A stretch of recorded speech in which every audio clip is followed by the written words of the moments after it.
It's that time of year again. Visitors will take over the harbor for the Annapolis boat shows. People we have tracked coming from all 50 states and 27 foreign countries. Up first, the Powerboat Show from October 3rd until the 6th, where roughly 600 boats will be in water and on land. That's more than we've ever displayed in the past. We have almost 2 miles of floating docks that we install.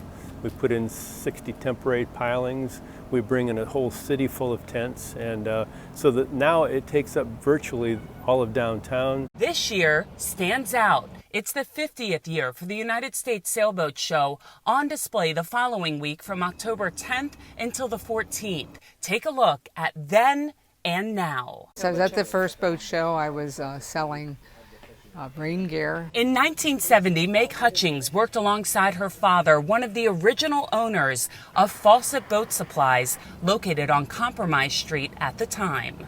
So Fawcett's was a big part of it because we had space for them to put the wood, to set up the docks, the floating docks for the boats. So this is Schaefer Hardware. Fawcett's was selling that in the, 60s, 70s. And these originally were all wood and brass. If you want to get your hands on history, this Sperry boat shoe was sold at the first show in 1970, and it's still on shelves here at Fawcett Boat Supplies. Now a few miles from downtown, Fawcett's general manager Bill Griffin says there's a big value with being involved in all 50 sailboat shows. We reach new customers that wouldn't necessarily find our brick and mortar location, and it's fun.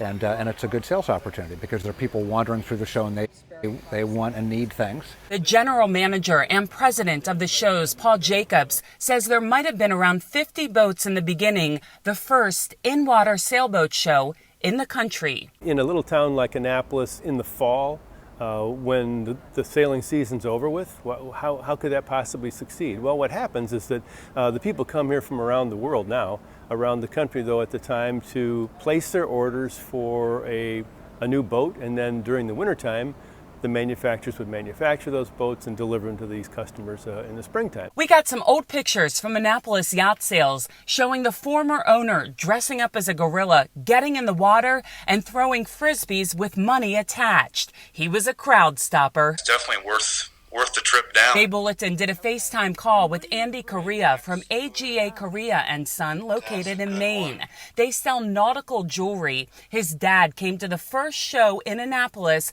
and the business has returned every year since. Bottom line is that we're still selling stuff down there. We still have a bunch of customers down there, so it makes it worthwhile. You'll find plenty of stuff to buy and classrooms on the water. Among them, the Annapolis School of Seamanship and Chesapeake Bay Magazine will host free seminars during both shows. We'll also bring you the Boat Show Bash on October 12th from 6 to 9 at Pusser's. That's free, and so is a block party to celebrate 50 years in Annapolis on October 10th at 5 behind the Market House. And this year, the Annapolis Boat Shows has pledged $5,000 to help the Bahamas following Hurricane Dorian and challenge businesses to match that donation.